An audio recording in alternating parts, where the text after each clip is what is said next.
que vamos a entrar a un análisis que es más interesante aún, porque siempre se habla de la prisión en términos abstractos. Hablemos de temas concretos. Hay niveles, vamos a utilizar la frase de Leslie Shaw, hay niveles de peligro de fuga. Hay casos en donde no hay peligro de fuga, hay casos en donde existe, pero hay niveles. Peligro leve, moderado y grave. Cuando el peligro de fuga es grave, recién justifica la prisión. El abogado penalista Benji Espinosa. Benji, ahora sí, bienvenido. Nicolás, muchas gracias. Qué bueno volver a verte. Hablemos primero del caso puntual que nos trae acá. Es decir, ocurrió un asesinato, ¿no es cierto? Había una reunión. ¿Dónde fue que ocurrió? En Bagua. En Bagua, ¿no es cierto? Entonces había... ¿cuántas personas reunidas? 6 personas reunidas en un mini departamento en un cuarto piso. El departamento lo habitaba el occiso, la ahora víctima, Enrique Delgado, y estaba junto a 5 ingenieros. Estaban departiendo a eso de las 10 de la noche del 8 de febrero del 2024. Ocurre un disparo. Según la fiscalía, los 5 ingenieros lo mataron, son coautores de asesinato. Según nosotros, la defensa, lo que se está probando en la investigación con prueba científica es que el disparo vino de afuera hacia adentro. Esa es la gran discusión del caso. Entonces te cuento. Los detienen en febrero. Le dictan 9 meses de prisión preventiva. Los detienen sin una hipótesis sólida, sino porque un par de policías, que se hacen llamar peritos, firman un documento en donde dice, según nuestra ciencia y nuestro saber especial, el disparo vino de adentro hacia afuera. Porque se rompe una mampara. Porque la mampara está rota y porque hay lesiones. Pero hay algo que es fantasioso en este caso. Cuando el juez ordena la prisión de los 5 ingenieros que estaban reunidos con su amigo, porque era su amigo Enrique Delgado, uno de los fundamentos que da es que David Bustamante Oblitas, que es uno de los 5 ingenieros reunidos, llama preocupado, alarmado a su sobrino y le dice, anda, llama a la policía, mira lo que ha pasado esta desgracia. No tengo el número de la policía, tío. Toma la llave de mi carro, anda y trae a la policía. O sea, los ingenieros traen a la policía. 1. 2. La declaración del sobrino dice, a mí me avisa mi tío, yo traigo a la policía. Cuando llego al departamento veo a los ingenieros preocupados y a uno lo veo así. Y entonces el juez dice, uno de los ingenieros estaba así, estos son unos asesinos. Claro, estaba con las manos en la cabeza, Sí. ¿por qué? Pero preocupado. Algo así de arrepentimiento. ¿Qué he hecho? ¿No? Pero para el juez estaba arrepentido. Para mí estaba sorprendido. Acababan de matar a su amigo. No creo que la gente esté muy acostumbrada a ver a que su amigo lo mata de un disparo que viene a su afuera. Ahí se decide. Pero eso es un argumento. Claro, pero ahí se decide la prisión preventiva. Se decide la prisión con eso. Ahora, ¿qué viene después, Nicolás? Han ocurrido unas cuantiosas pruebas periciales de peritos sí especializados que vienen de la Dirección de Criminalística de Lima, viajan hacia Bagua, toman el documento de estos 2 policías de allá, que es un informe de criminalística, y dicen, basado en este informe de criminalística, basado en una pericia balística que ellos mismos practican, y en la reconstrucción de los hechos, que es lo más importante, Nicolás. O sea, para que nos entienda la audiencia. Ellos se ubican y dicen, a ver, los 6 estaban reunidos así, los testimonios indican eso, las posiciones son así.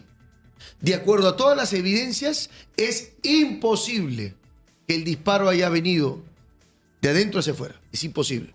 Científicamente, lo que se ha probado, según los peritos de la fiscalía, es que el disparo viene de afuera hacia o sea, adentro. que alguien disparó, Que alguien en el disparó de disparo afuera. rompió la mampara. Exacto. Le dio muerte a esta persona, pero ¿eso qué significaría? Un arma de largo alcance, un arma larga para hacer un disparo, ¿no es cierto? Sí. A distancia. Exacto. Lo que los peritos han determinado es la trayectoria, porque no está el arma.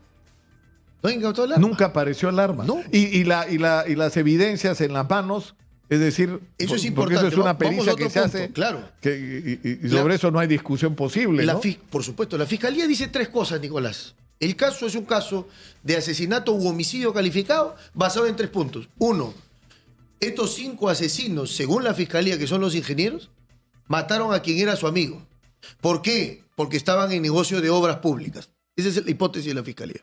Plantea dos Que circunstancias tenía una agravantes. deuda que no quería pagar esta Sí, persona. sí. Dos circunstancias agravantes. Uno, la agravante de la alevosía.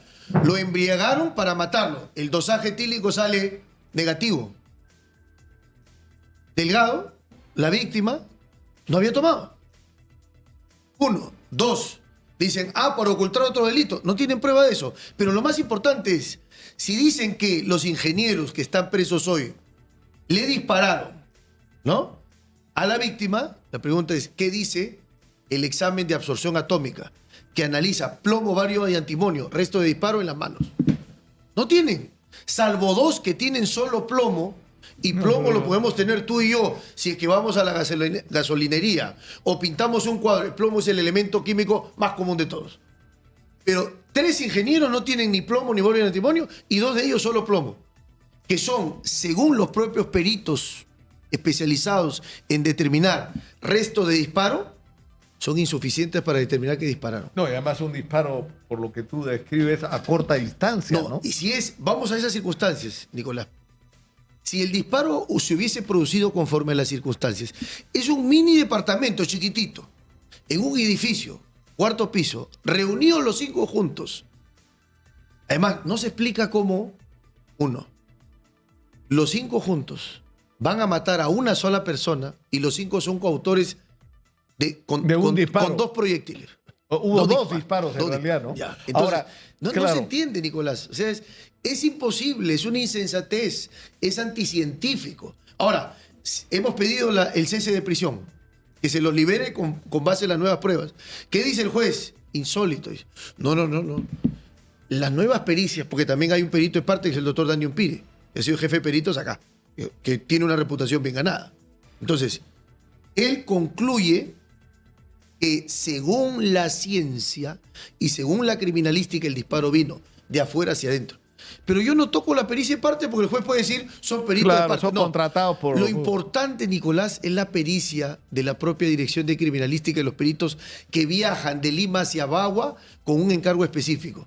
Determinar según la ciencia cómo se produjo.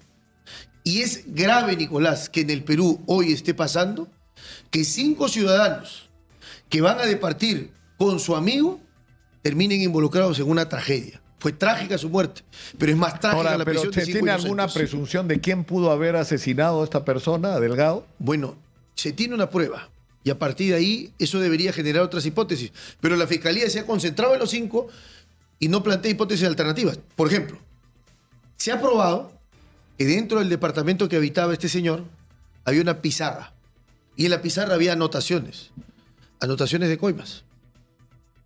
La pregunta es, ¿a qué se dedicaba este señor? ¿Publicista? ¿Asesor de campañas electorales? ¿Qué cosa hacía con su vida? ¿Y qué enemigos se generó a partir? Claro, porque incluso la versión que yo he conocido es que los ingenieros le estaban reclamando o él les estaba reclamando. O sea, había una discusión de dinero entre ellos. Eso es lo que dice la Fiscalía, pero no hay prueba de eso, Nicolás. Eso son palabras que se las lleva el viento. La prueba de este caso... Pero lo que tú dices, Benji, es ante todas estas evidencias, no pueden aplicar una prisión preventiva porque, es decir, la prisión preventiva tiene requisitos, ¿no es cierto? Aunque estos se han ablandado, conforme nos lo volvió a explicar el día de ayer el fiscal de la Nación, ¿no es cierto? Antes tenían que atribuirte un delito que tuviera una pena de por lo menos 4 años como sospecha. Ahora son 5. ¿no? Bueno, pero no es gran cosa el cambio. Claro. No lo es. Ya. Por la mayoría de delitos graves, hasta de la estafa tiene de 6 para arriba. Ya. En segundo lugar, no solamente tiene que haber la presunción de que has cometido un delito que podría llevarte a la cárcel, sino lo que se llama el peligro procesal. ¿No es cierto? Que tú te puedas fugar, que tu permanencia en libertad pueda poner en riesgo la investigación porque puedas interferir de alguna manera en el desarrollo de la investigación.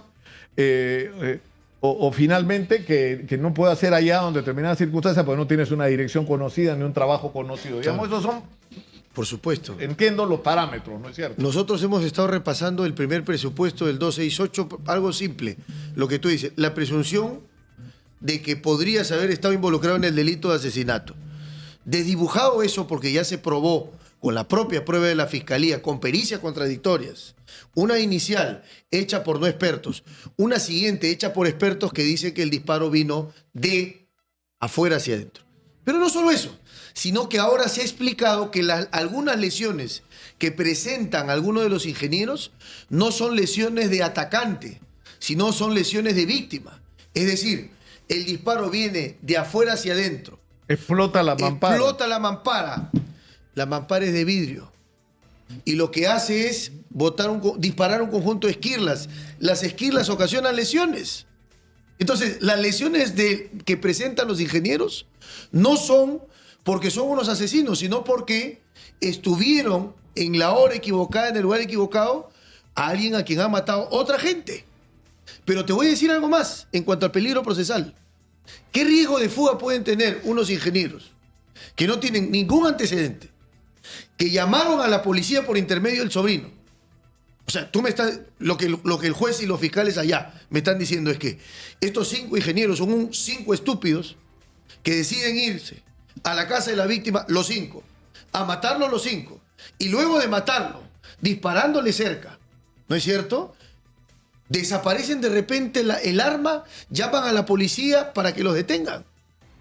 ¿Es lógico eso, Nicolás? Para ser determinado el calibre, esa información se tiene, No. ¿Qué tipo de arma pudo haber disparado? No, lo que se han hecho son básicamente exámenes de trayectoria, correcto. Se han hecho exámenes de reconstrucción de los hechos. Se ha hecho el examen de criminalística. Ahora, lo importante también acá, y voy a otro punto. Estos ingenieros, además de que no son ningunos estúpidos, son gente que siempre ha trabajado, ha hecho el bien y ha aportado. Trabajo conocido, familia, préstamos y carga. O sea, ¿qué riesgo de fuga hay, Nicolás, por favor? Entonces, no podemos permitir... Ahora, pero ¿por qué ocurre esto? ¿Por qué ocurre? Porque una de las cosas que se ha dicho es decir, yo creo que la legislación sobre prisión preventiva no es mala. No, la aplicación. ¿No es cierto? mala. Si tú la aplicas rigurosamente y con un criterio, ¿no?, digamos, sensato, hay casos en que sí es legítimo. Por ejemplo, el caso Toledo, por ejemplo, para hablar de los políticos, ¿no es cierto? Obviamente se fugó. O sea, el señor, el peligro es que se mandara a mudar como lamentablemente ocurrió, hubo que hacer un tedioso y largo proceso de extradición. Pero hay casos en los que no hay justificación, ¿no? Claro. Es decir, incluso puedes acreditar que el delito lo llevaría a la cárcel si lo encuentran culpable, pero que sin embargo no hay ninguna evidencia que te lleve a concluir que se va a fugar, que va a esconder pruebas, ¿no? Exacto. Para decirlo como lo estás explicando, según la ley, para ordenar una prisión preventiva, que es la medida más severa del derecho, porque la pena privativa de libertad y la cadena perpetua te la imponen después de probarte que eres culpable. Pero la prisión preventiva te la decretan sin probarte que eres culpable, a la espera de que te juzguen. Es grave eso. Por eso es que la ley en el 268, requisito de la prisión preventiva, 269, requisito del peligro de fuga, 270, el Código Procesal Penal, requisito del peligro de estabilización, lo que hace es extremar los cuidados. Los requisitos están bien. El problema es de falta de aplicación o una inadecuada aplicación o simplemente no quieren aplicar. No le da la gana aplicar. ¿Y por qué? Porque cuando los casos se vuelven mediáticos, y este es un caso mediático en Bagua, de los más mediáticos que Ahora, hay, si no el más. Claro. Entonces, cuando el caso es mediático... Cuando tienes a la barra diciendo crucifícanlo, la prisión preventiva es un reemplazo de la sentencia, que es lo que debía, porque ese es el otro problema, ¿no es cierto? Tienes a gente en prisión preventiva y en procesos que se extienden, es lo que muchas veces ustedes mismos los abogados tienen responsabilidad, ¿no es cierto? Porque complican los procesos, estos se estiran de una manera... Los malos abogados. Bueno, los por malos eso fiscales digo, investigan mal y los malos jueces ordenan prisión inocente. Entonces, pero lo cierto es que en algunos casos la prisión preventiva terminó reemplazando a lo que debía ocurrir a la investigación, a la sentencia efectiva y definitiva, ¿no es cierto? Ahora, para hablar de algo que está siendo actual en este momento, el caso de Nicanor Boluarte y Mateo Castañeda. Sí. En el caso de Mateo Castañeda no lo veo tan claro porque no sé cuál es la capacidad que él tenga de perturbar el proceso, ¿no es cierto? Porque él es un abogado, por más que sea abogado de personas influyentes. Pero el caso de Nicanor Boluarte es más complicado, ¿no? ¿Por qué? Porque, escúchame, tienes las evidencias de todo lo que está pasando.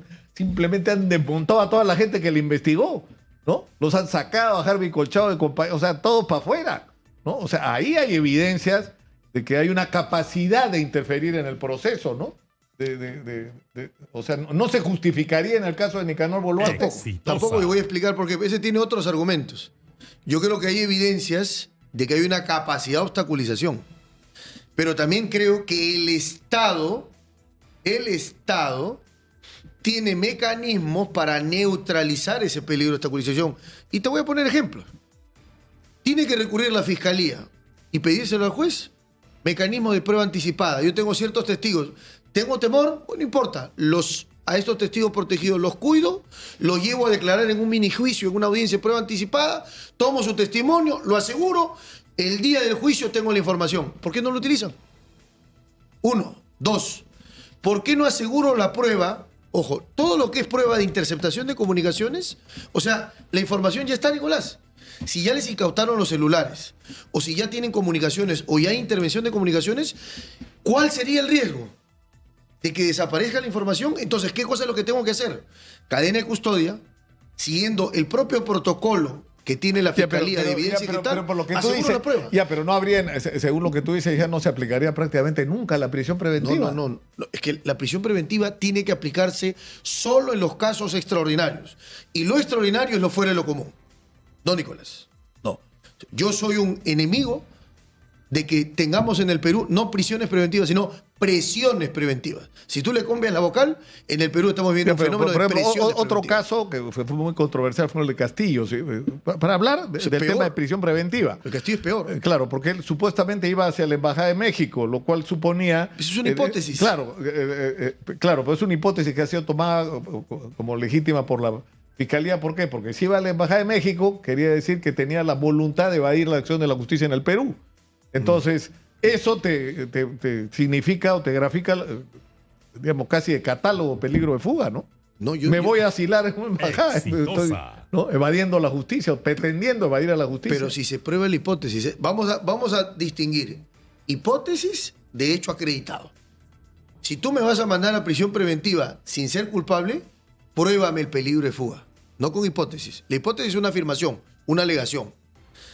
Porque tan válido es suponer, vamos a suponer, que Castillo se iba con Lilia Paredes, con sus 2 hijos, con Arnold, con Alondra, a la embajada para asilarse, como válido también es suponer, Pedro Castillo es cabeza de familia.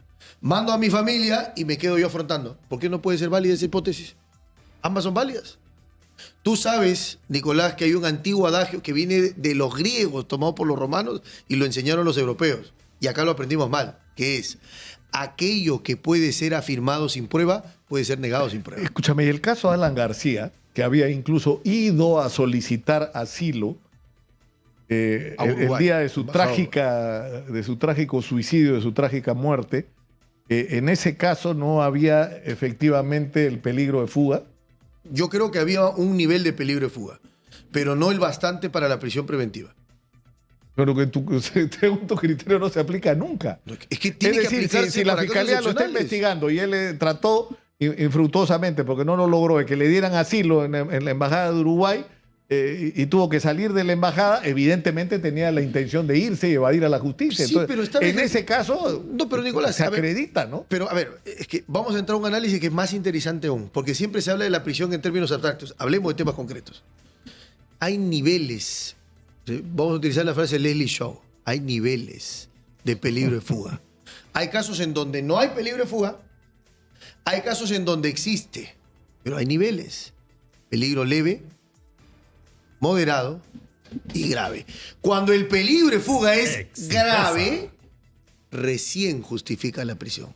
Si es moderado o leve, como en el caso de Alan García, lo que corresponde es una comparecencia con restricciones. Lo que pasa, que Nicolás, es que falta un poco de clases de derecho procesal penal.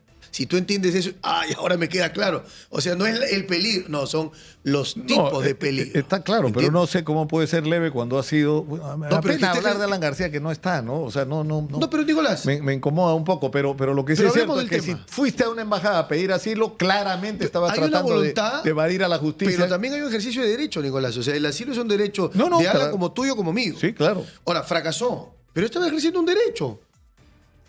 ¿O no? No, sí, por supuesto que estaba ejerciendo un derecho, entonces, pero en términos del desarrollo de la investigación era una amenaza el que se fuera a otro país bajo la protección diplomática para evadir la acción de la justicia. Por eso constituye en ese cierto contexto, peligro de fuga para mí, no te lo estoy negando. Pero te estoy diciendo que ese peligro no era de la entidad grave para justificar una prisión.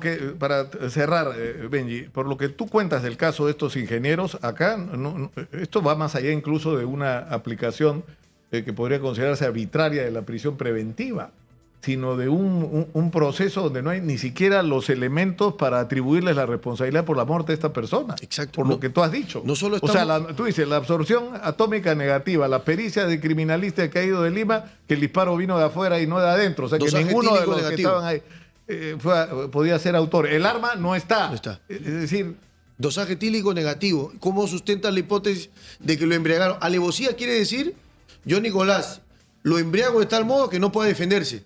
Pero si el dosaje etílico, que es la prueba, reina, dice que no estaba embriagado, que no bebió, ¿de qué estamos hablando? Benji, muchas gracias por estar acá. Gracias, Nicolás. Un gusto reencontrarnos. Nos vamos ahora con Vanessa Rubio a Miraflores, donde hay un hueco de esos enormes, eso que todos los días persigue Manuel Rosas acá en la mañana en Exitosa. Miren esto. Adelante, por favor, Vanessa.